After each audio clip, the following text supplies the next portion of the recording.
We've just had a really interesting session with kind of public and private sector folks about kind of how ESG is moving much more mainstream. And one of the things we talked about was stewardship, right? And in the context of all the really important corporate governance reforms that have been taking place in Japan, how do you relate ESG investing to stewardship?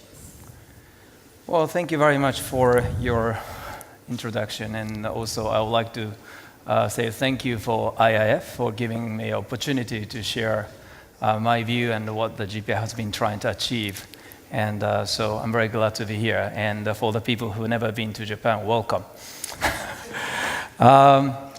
So to answer your question, obviously GPIF's journey as a responsible owner or active owner started when we signed up to original Japanese Stewardship Court. So ESG is a kind of extension or the subject which we are trying to use or to achieve or improve by the performing good stewardship for our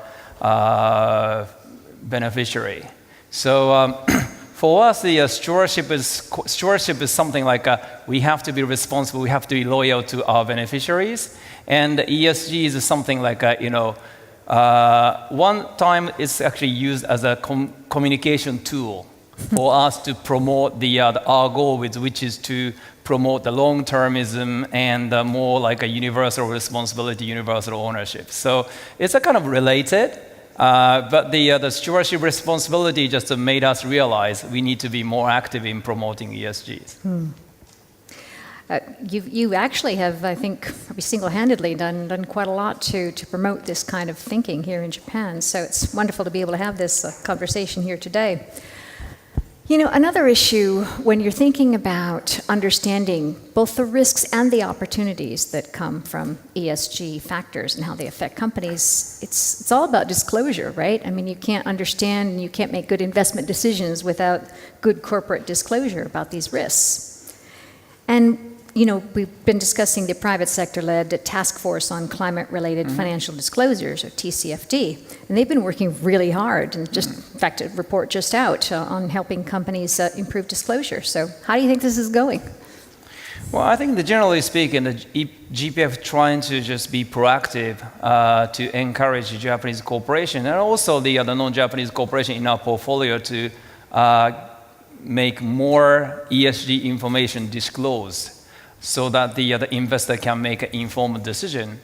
And also, I guess, through communicating corporate, the reaction to those ESG issues will give the corporate a better opportunity to convey where that business is going.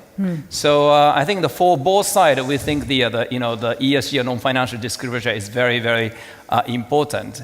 And already people think 80% of today's equity value cannot be explained by financial information on a financial disclosure. So we have to facilitate better flow of information between our portfolio company, the issue of debt or bond, equity or debt, and better or more sophisticated use of those information by our investors, in our case, the asset managers.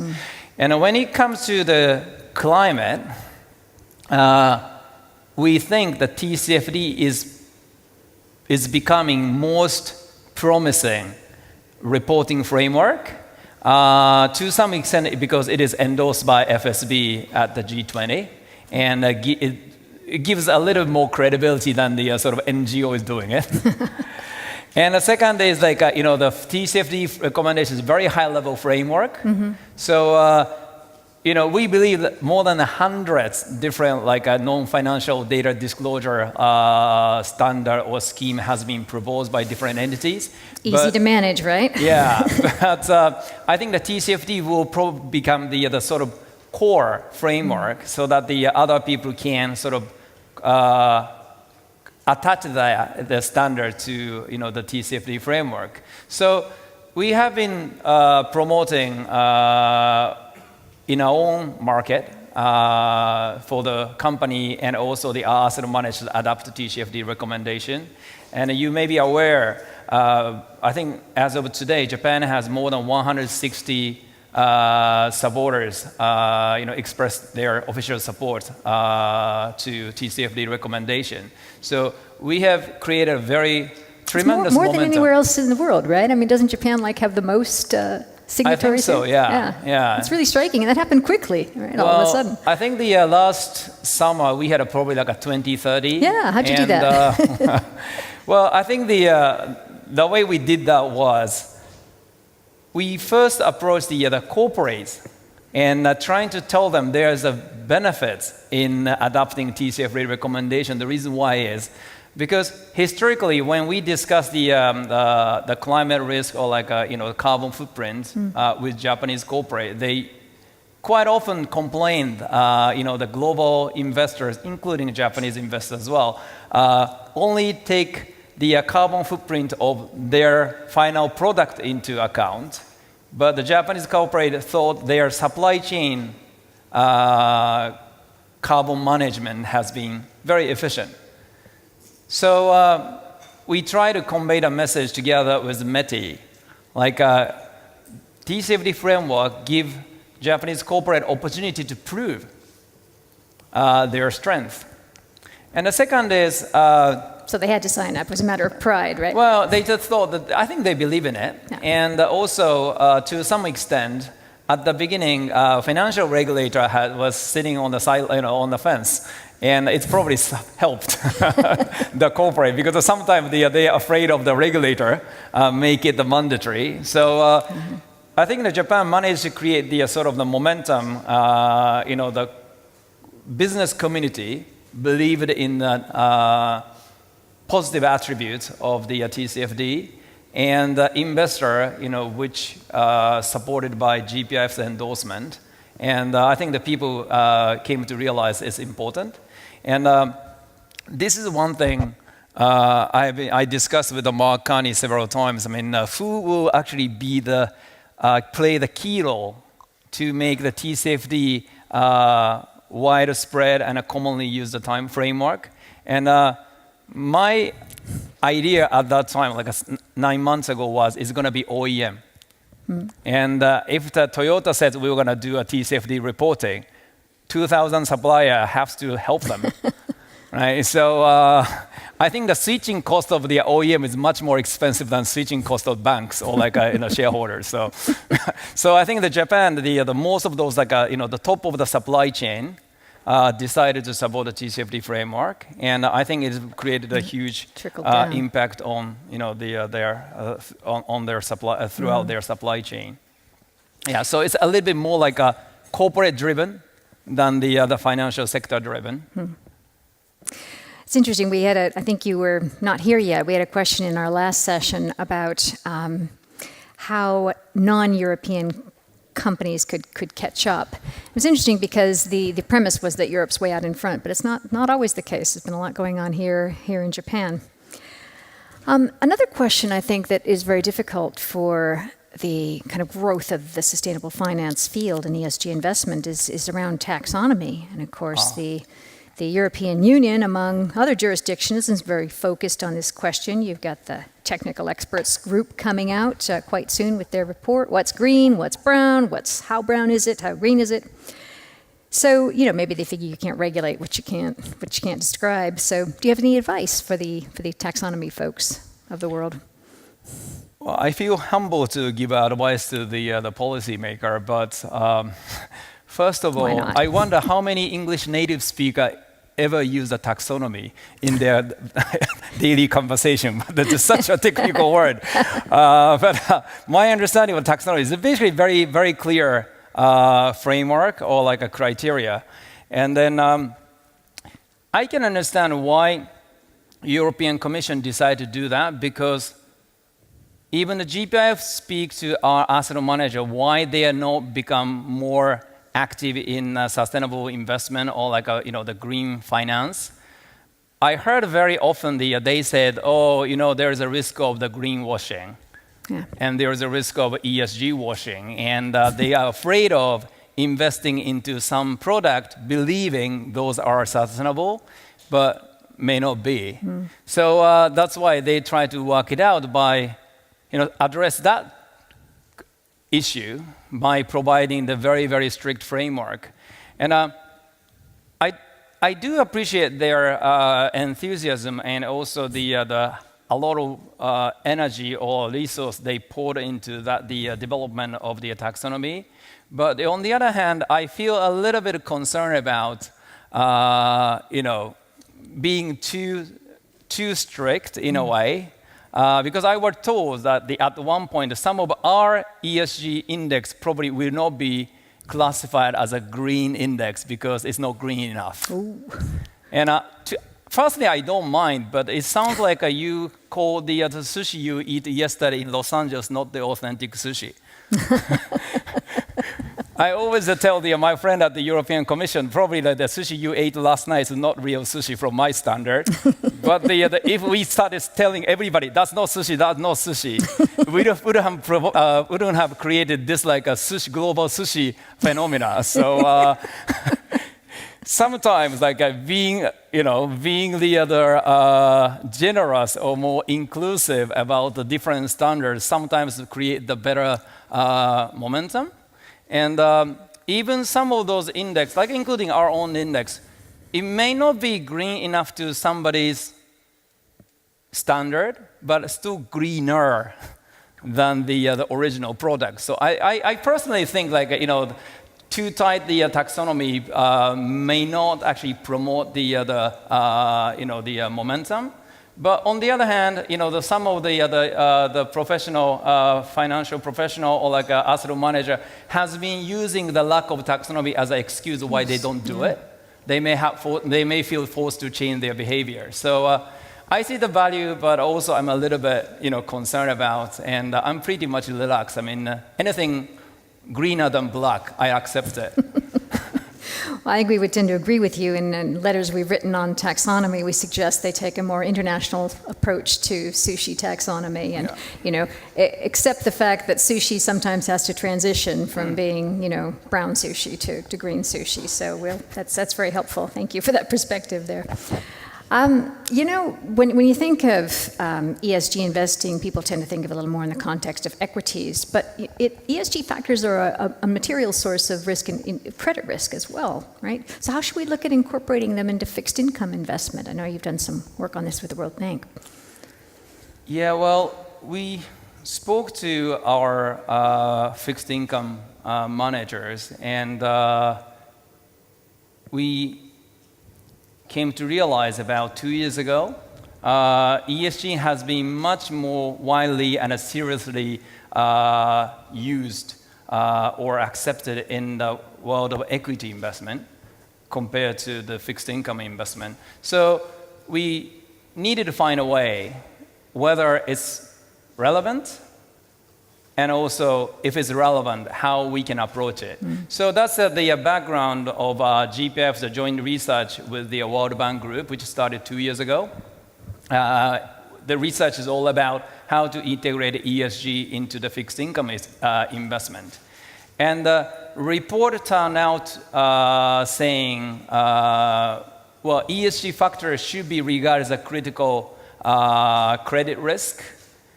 And so far, there's no evidence that they're taking the ESG into the fixed income investment would compensate your return. But that's a passive statement, which I don't like. But the bottom line was the fixed income fell behind the equity investment in terms of ESG integration. And I can see several reasons why it happened to be that case, because like GPIF, for many investors, ESG started as a sort of extension or the other goals of their stewardship activities. And the stewardship activity originally linked to equity ownership.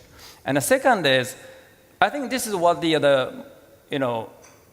my friend Mark Carney trying to say by naming it as the tragedy of Horizon.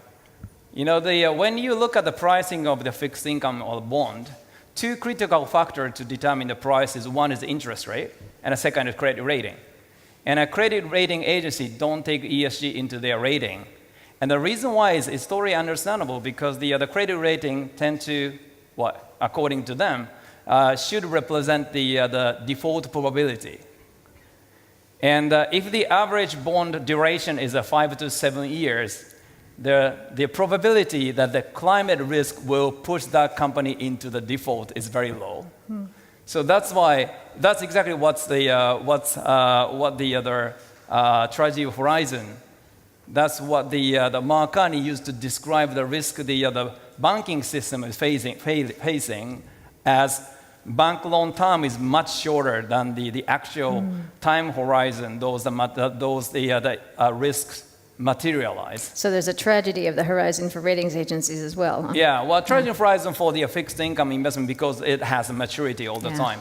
And unfortunately, we observe the tragedy of horizon in equity investment as well because the equity investor is not forward-looking enough. But theoretically, equity investor, if they have a forward-looking, a long-term perspective, the tragedy of horizon should exist at least less. Yeah. But coming back to your question, so the fixed income, because of the tragedy of horizon, we still struggle. But recently, we started hearing several positive, comments to promote to justify or promote the ES integration, the fixed income. One is as we promote the sort of universal ownership concept, which is as a community, the asset owner owns the capital market.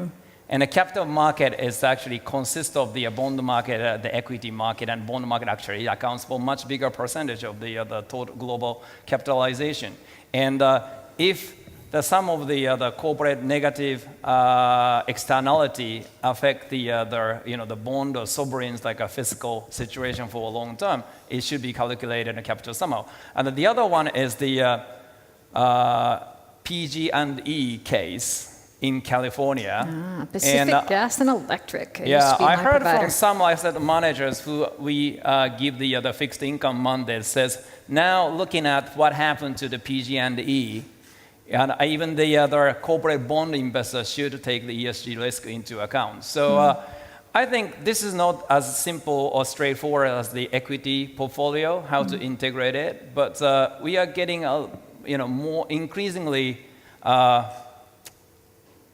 positive attitude to promote ESG in a fixed income portfolio. Needs to be done, huh?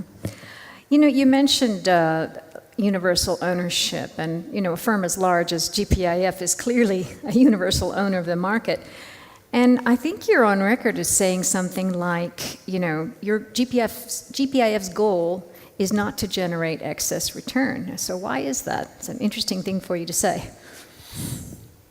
Can I start with what I or we define our fiduciary duty? That's probably the first thing I need to explain why, to answer your question, why we don't pay too much attention to make the alpha. When we started our campaign for ESG, the most commonly asked question 3-4 years ago was whether it satisfies your fiduciary duty. And at first I struggled because all my colleagues tried to tell me, and even the textbook tells me our fiduciary duty is just to make a return. And but I came to realize there's one particular assumption is missing in that discussion, which is who is your client and what kind of time frame you are talking about. And the GPIF managed the money for Japanese people, but given we are designed as a 100-year sustainable public pension scheme, most of our beneficiaries are probably not born yet. We actually the cross-generational investor. And if we are trying to make the return over the next 20, 30 years, very few people argue against the other ESGs are relevant risk factors. But if your clients are asking you to make a return by the end of this week, of course you shouldn't take environment into your consideration.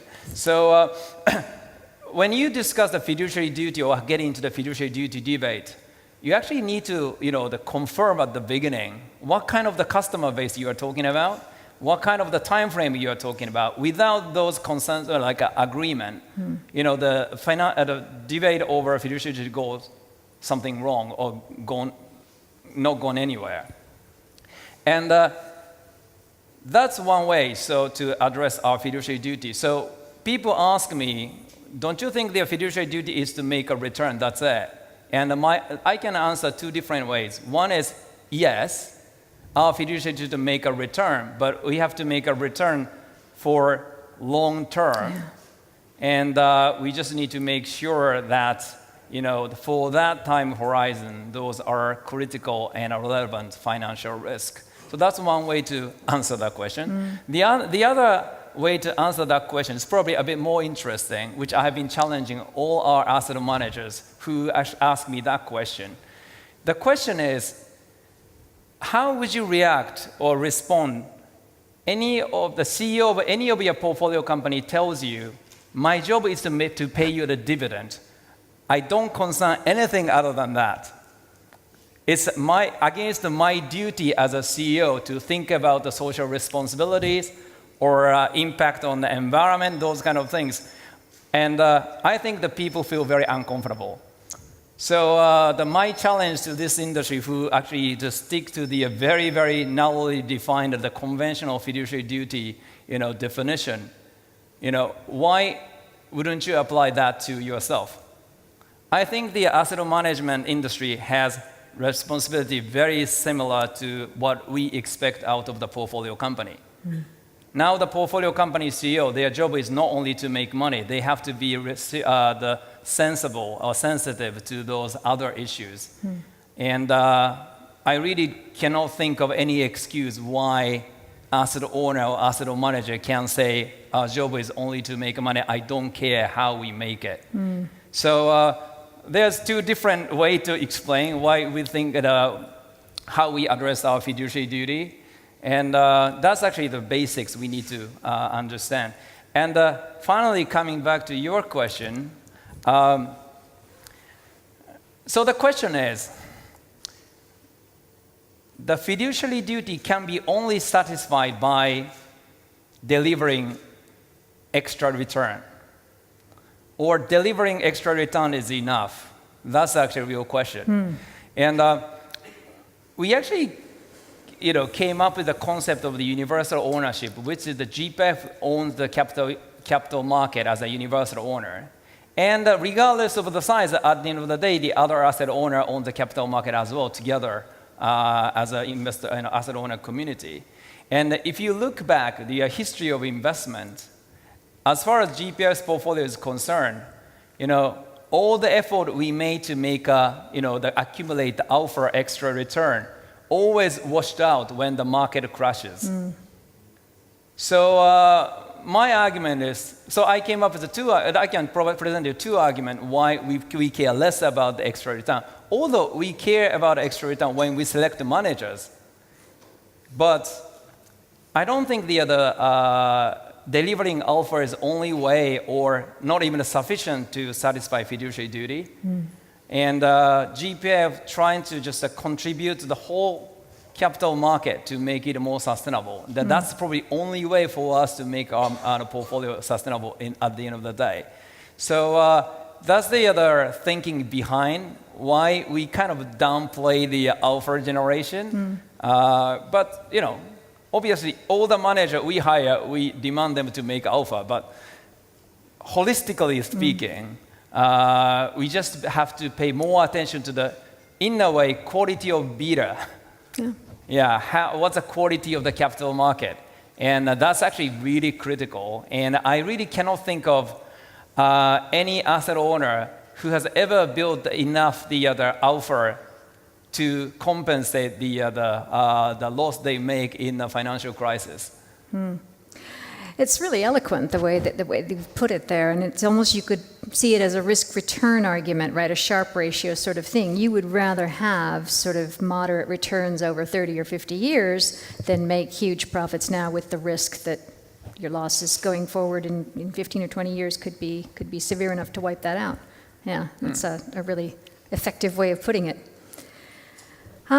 So, earlier you mentioned these bespoke Japan-specific ESG indices, and you had launched those after you signed the UN Principles for Responsible Investing.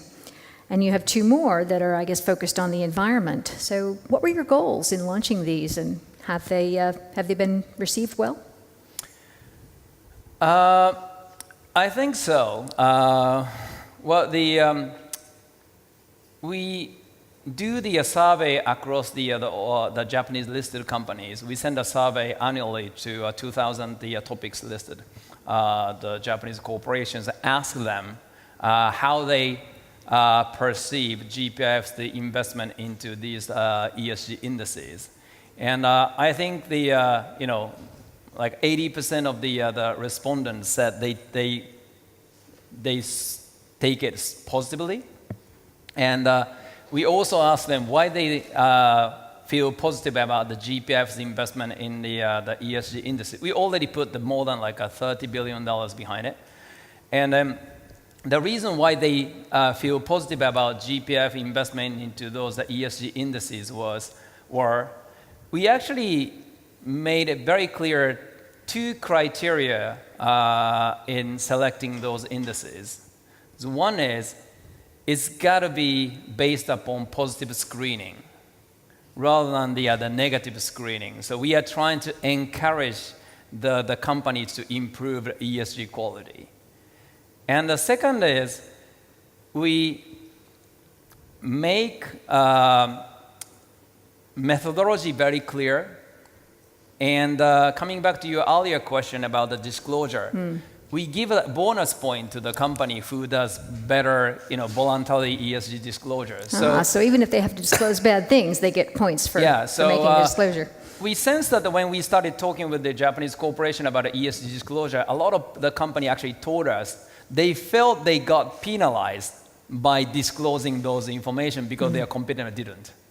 So we thought that we need to come up with a way to encourage them to do so. So we made those two criteria very clear. And also in the background, we requested all our index provider of ESG indices to disclose their ESG scoring methodology. So first of all, we are trying to get rid of the guess game, which the corporate IR people have to play. Thinking, what kind of information will be taken positively. So now, all our ESG indices, index provider put on the website their scoring methodology. So the corporate can learn very quickly. They must like that, right? Isn't that usually sort of proprietary information? Yeah, and the second is, we made it the condition, or sort of condition precedent for us to give a mandate to those index providers. They have to take a call from Japanese corporate if they come up with a question or inquiry. And the number of the inquiry the MSCI, FTSE, and S&P received over the last year from a Japanese corporate are almost outstanding. And it's promoted more, the dual communication. And I actually don't believe the ESG scoring methodology currently used by the index providers are very, very, well done, to be honest. I wouldn't say which one is worse or better because I have no idea. And when we introduced the first three ESG indices, we made one big strategic decision or like a tactful decision that GPIF disclose and post on the website graph to show the correlation between the other two ESG rating by different ESG index providers. Oh, really? For Japanese corporate. And believe it or not, our score is just less than 0.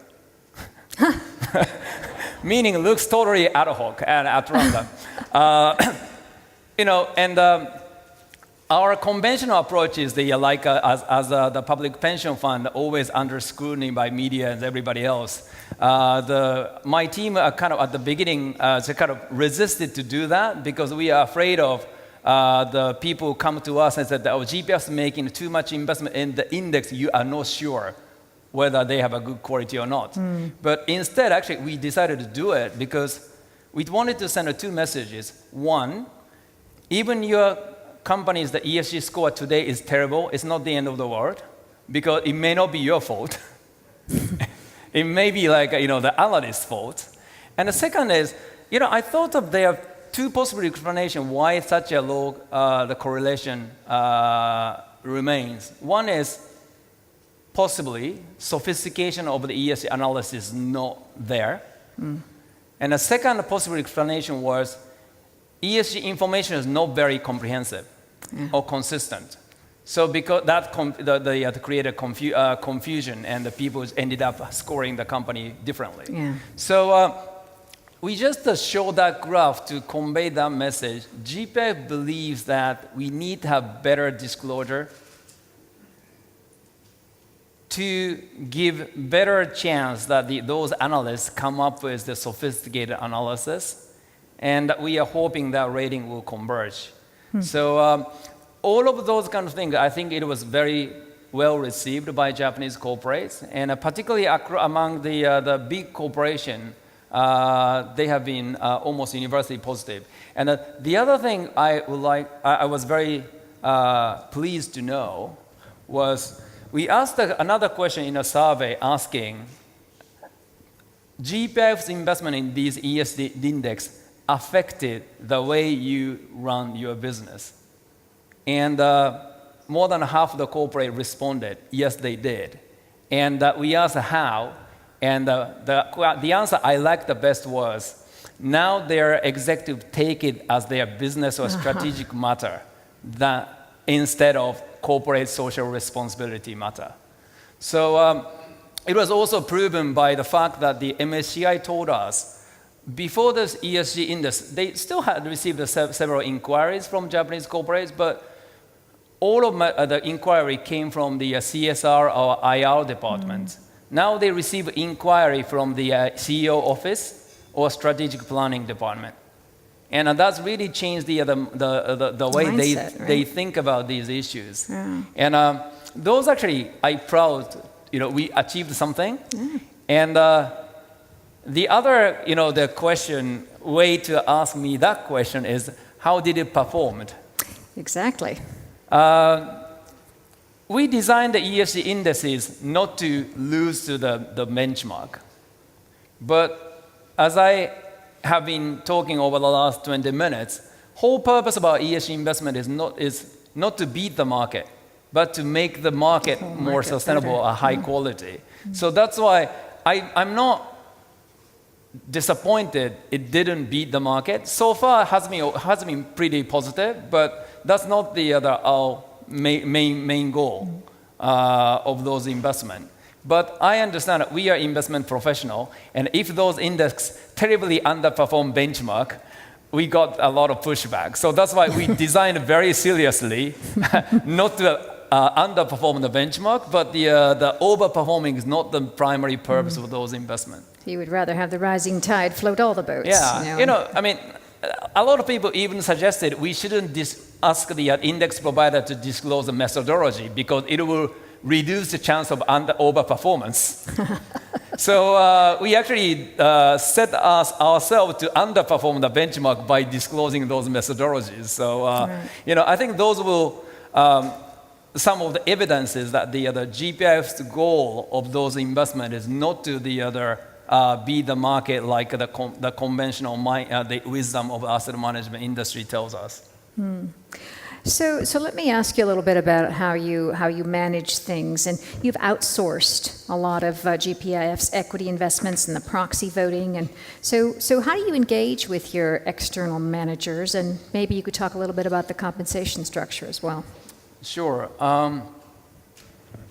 As GPIF, first of all, we are regulated not to directly own private business because I think that the policymaker, lawmakers are afraid of GPF becoming too influential to or like intervene private business. So we are designed to outsource all our equity investment, and that's the regulatory framework. But I probably would have made the same choice even if I have a free liberty to make a direct investment, because given our size of the fund and given our limited resource, outsourcing makes much better sense. And so far, how we manage our external manager in terms of stewardship responsibility, ESG, was in our stewardship principle as well as proxy voting principle, we made it very clear GPF believes that ESG's factors are critical in the decision, investment decision making, and we expect and actually demand the asset managers to integrate ESG into their investment analysis and decision making. And for critical and material ESG issues of their choosing, we expect the asset manager to engage with the company proactively. So, so two-layer in the analysis and the portfolio construction.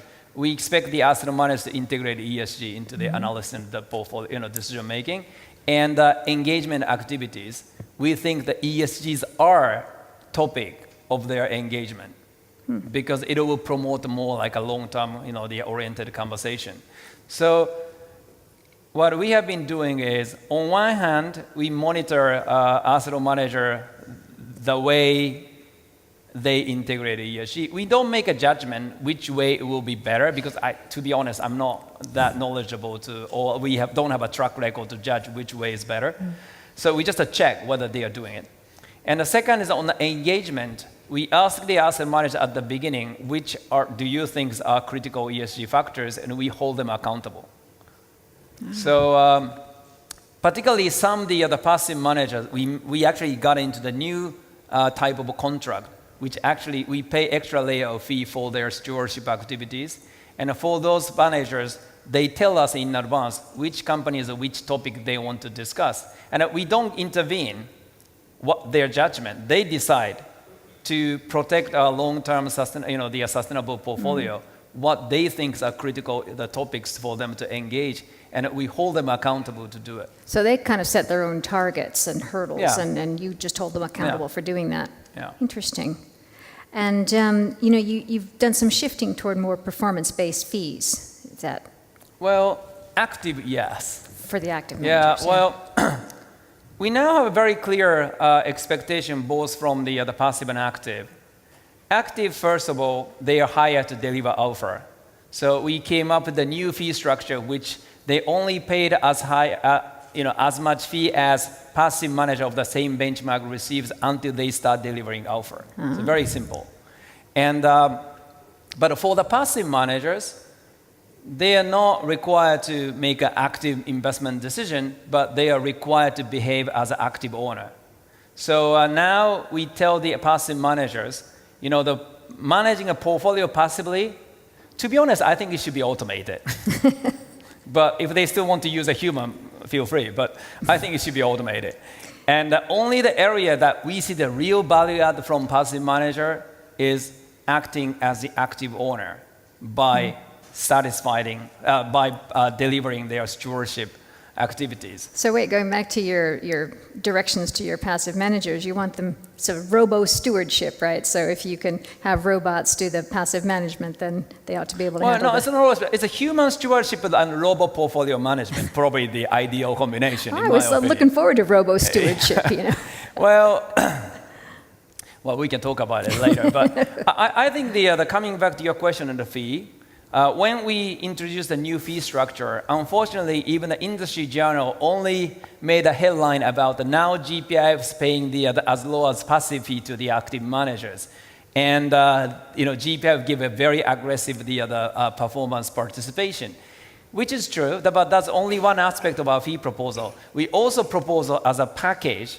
for those managers. We are willing to get into the 5-year contract, a 5-year plus contract, because if you remember what I talk about, what I said about the fiduciary duty, one of the things we need to be very, very explicit in the way we partner with asset manager is our money is a long-term money. We are not going to give any incentive to asset manager to manage our money to make a short-term performance at the expense of a long-term risk. And also, we are taking any excuses away from asset managers saying, oh, we need to make a short-term return because GPF asked us to produce a quarterly return. We are very clear, you have no excuse like that, because we are very, very clear, we are long-term money. And unfortunately, discussing with all the other asset owners, everybody talks about long-termism, and they said, oh, we are anti-short-termism. But in reality, very few asset owners ever entered in the multi-year contracts with the other public equity manager. So, well, some of them did, but the different purpose. They tried to hammer the fee. And our case is, we are not trying to reduce the fee. We are happy to pay more if you perform. But what is really important is, the flip side of the coin of that proposal is, we make it very clear, if you don't deliver alpha, there's no point for us to make an active investment. But also, we wanted to make sure our active management has our mandate long enough to prove they can add value. So that is actually the most critical part of the fee proposal. Unfortunately, not many people covered it. But that's the sort of real agenda behind it. And for the passive managers, in my opinion, we still ask our passive managers to go for low-hanging fruit, because there are a lot of low-hanging fruit in a passive management. They can capture a lot of small alpha here and there. But portfolio management, I actually, we have low expectation that the how much they can change, how much they can do better. But for the stewardship, I think there's a lot of the room for their improvements. And I actually created a confusion 3 years ago when I first said now we expect our passive manager to be active owner. But I hope now people understand the passive, it's not the mutually exclusive, managing portfolio passively and acting as an active owner. Yeah. So that's the direction we are trying to push our investment chain. But yourselves, you've also been engaging directly with companies and with international initiatives. You've founded the Global Asset Owners Forum and with the big California pension funds like CalSTRS and CalPERS. And you're kind of actually a rock star yourself on the international ESG conference circuit. So what are your goals with this type of engagement? First of all, I think the ESG to make sense, or even SDGs make sense, we need to create the inclusive and a sustainable society and a sustainable capital market. And inclusive meaning we need to bring in all the different stakeholders. And one of the group of stakeholders we haven't been able to just work together well in the past was asset owners. So I was invited to many, the conference said this is asset owner conference, but none of them were really genuine asset owner conference. Yeah. So I sat down with the CIO of CalPERS and CalSTRS, and I told them, I really want to have a group of pure asset owner to discuss the same issues. And we share the value of long-termism, on the universal ownership to discuss those issues. So that's how we ended up establishing the Great Global Asset Owner Forum. So that is to include some other, the peer asset owner to work on the issue together. And corporate, 4 years ago when we started talking about ESG and stewardship, I only sense that the Japanese corporate leaders are very afraid of JPF becoming the activist. And there's a very, very, the important difference between activist and the active owner. But at the beginning, it's much more confusing for us to convey that message. But that's why we started the survey among Japanese corporate asking how they view our, the stewardship activities. And the increasing number of respondents now want us to be even more active. And I try to tell them, like, public pension fund, the long-term asset owners should be the best strategic partner of the other, the businesses. And we should be the one to make sure when, for example, like take the climate risk as an example. Asset owner and investors now putting too much pressure on the corporate executive to change their business model. But on the other hand, we fail to tell them we are going to be patient and we are going to be supportive to your transition. That's what we have been failing. So those direct conversation with the portfolio company give me some hint. What I should discuss with the other, the asset owners.